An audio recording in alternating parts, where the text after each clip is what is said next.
Aujourd'hui, nous essayons un Volkswagen Tiguan Allspace, c'est-à-dire la version rallongée du Tiguan qui peut embarquer 7 passagers.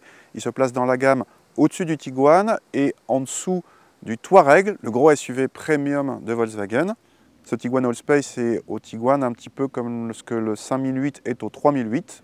Notre modèle d'essai a droit à un 2 litres TDI de 190 chevaux, uniquement associé à la transmission intégrale 4Motion et la boîte DSG. Ici, c'est un modèle haut de gamme en finition Cara exclusive, associé à un pack extérieur Airline qui le rend visuellement plus dynamique. L'intérieur est typique de Volkswagen, irréprochable en termes de qualité de présentation et de finition, surtout dans cette finition haut de gamme très bien équipée, y compris avec des éléments high-tech comme l'écran numérique ou l'affichage tête haute. Mais il manque quelque chose pour se croire dans un véhicule premium, par exemple, avec une ambiance tristoun. À l'arrière, la banquette coulisse en 2 tiers 1 tiers et offre une très belle habitabilité lorsqu'elle est reculée à fond. Les places du fond sont quant à elles nettement moins confortables et nécessitent d'avancer la banquette centrale.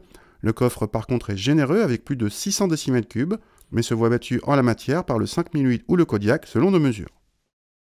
Notre Tiguan Allspace est configuré avec des suspensions pilotées et des roues de 20 pouces. Malgré ses jantes très importantes, il réussit la prouesse de se montrer très confortable.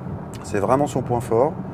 A contrario, il n'est pas très dynamique, même quand on se met en mode sport, même si la voiture bouge sensiblement moins, il y a une différence sensible entre le mode confort et le mode sport. Là, c'est pas que pour la galerie, on sent vraiment que ça change l'amortissement, mais même en mode sport, ça transforme pas cette auto qui est assez lourde quand même en voiture de sport. Donc le point fort, c'est le confort, vraiment. À propos du moteur, on peut dire plusieurs choses. D'abord, il est silencieux, doux à l'utilisation. C'est vraiment un diesel qui se fait oublier. En termes de performance et d'agrément, il est largement suffisant. Les relances sont faciles. Cependant, selon le mode de conduite dans lequel vous êtes, en mode confort, il peut paraître un peu mou. Il ne faut pas hésiter à appuyer franchement sur l'accélérateur pour avoir des relances satisfaisantes.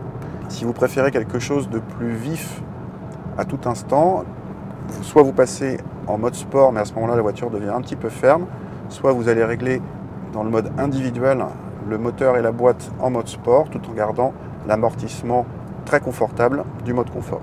En budget, le Tiguan Allspace coûte entre 2500 et 3000 euros de plus que le Tiguan, tout court. Notre modèle haut de gamme dépasse les 50 000 euros, hors option, auquel il faut ajouter un malus écologique non négligeable qui fait grimper la note de base à 55 000 euros. C'est 10 000 euros de plus que le 5008 Blue HDI 180 GT EAT8, qui n'a pas grand chose à lui envier, à part ses 4 roues motrices.